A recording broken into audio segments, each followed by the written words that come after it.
შავხვრელებს განსაკუთრებით ისეთს, როგორც ირმის ნახტომის ცენტრში მდებარეობს, თურმე იუპიტერის მასის მატერიის გამოსხორცნა შეუძლია.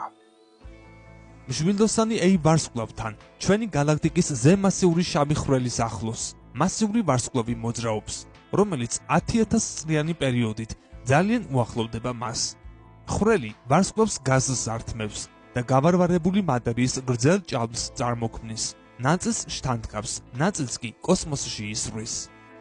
ის ნაწილი, რომელიც ხვრელთან ახლოს პლანეტის ზომის გროვებად იკრიბება, galaktikis შიგნით ხვრელის მიერ ჩქარდება და 3.2 მილიონ კილომეტр/საათის სიჩქარით გაიტყორცნება. გაზის მძლავრი ჭავლების სიჩქარე ისეთი მაღალია, რომ ისინი ზარბაზნიდან გასროლილ ბურთებს შეიძლება შევადაროთ.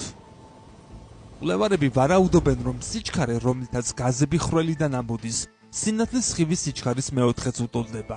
ბინალურ სისტემაში შავ ხვრელს შეუძლია მეზობელი ვარსკვლავიდან მიიღოს ენერგია და მისი დახმარებით ეკვატორის გარშემო მბრუნავი გაზური დისკო წარმოქმნას.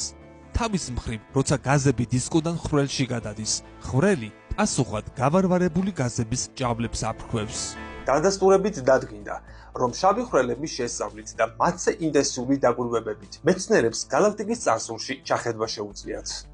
ალმას მაღალი გარჩევადობის ხარჯზე მეცნიერებმა პირველად შეძლეს ხვრელის ტოროიდული, გაუმაძღარი პირის დანახვა.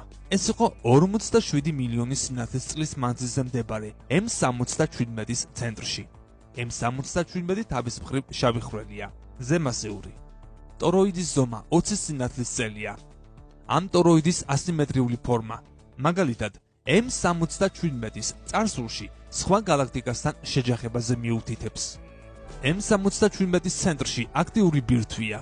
ეს კი იმას ნიშნავს, რომ ცენტრალური ზემასიური შავი ხვრელი მუდმივად შთანთქავს მატერიას და ინტენსიურად ასხივებს. იაპონელ მეცნიერთა ჯგუფმა ალმადან მიღებულ მონაცემებზე დაყრდნობით, ხვრელის შემომფარგლავი 20 სინათლის წლის ზომის გაზისა და მტვრისგან შემდგარი სტრუქტურა შეისწავლეს.